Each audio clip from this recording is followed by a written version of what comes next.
आज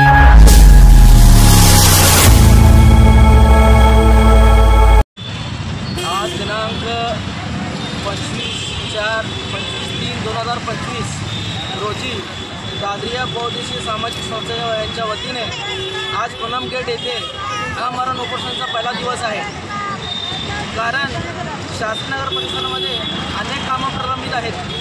दादरिया बौद्धिशी सामाजिक संस्था यांच्या वतीने वारंवार पाठपुरावा करून अधिकाऱ्यांना सांगून सुद्धा व क्षीरसागर साहेब यांच्याबरोबर बसून अधिकाऱ्यांना कामं लिहून देऊन सुद्धा शास्त्रीनगर परिसरातले कामं होत नाहीत।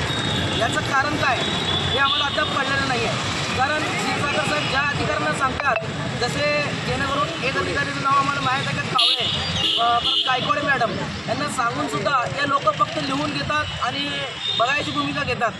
आमच्या शास्त्रीनगर परिसरामध्ये मल मिश्रित पाणी येणे किंवा ड्रेनेज लाईन चोकअप होणे याच्यामुळे लई लोक ग्रासित आहेत।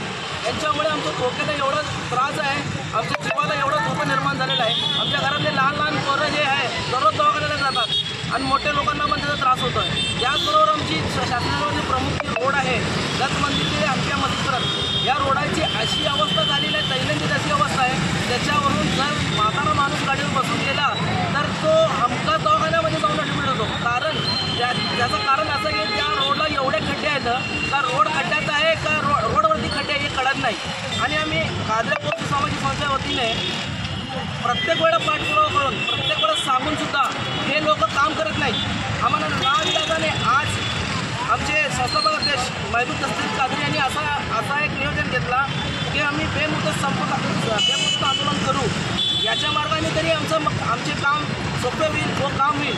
आता तर सोलापूरचे अधिकारी जे आहेत, सोलापूर महानगरपालिकाचे आयुक्त जे आहेत ते नवीन आहेत, त्यांना काय माहीत नाही, परंतु झोन 8चे अधिकारी जेवढे ते सगळे झोपलेले अधिकारी आहेत।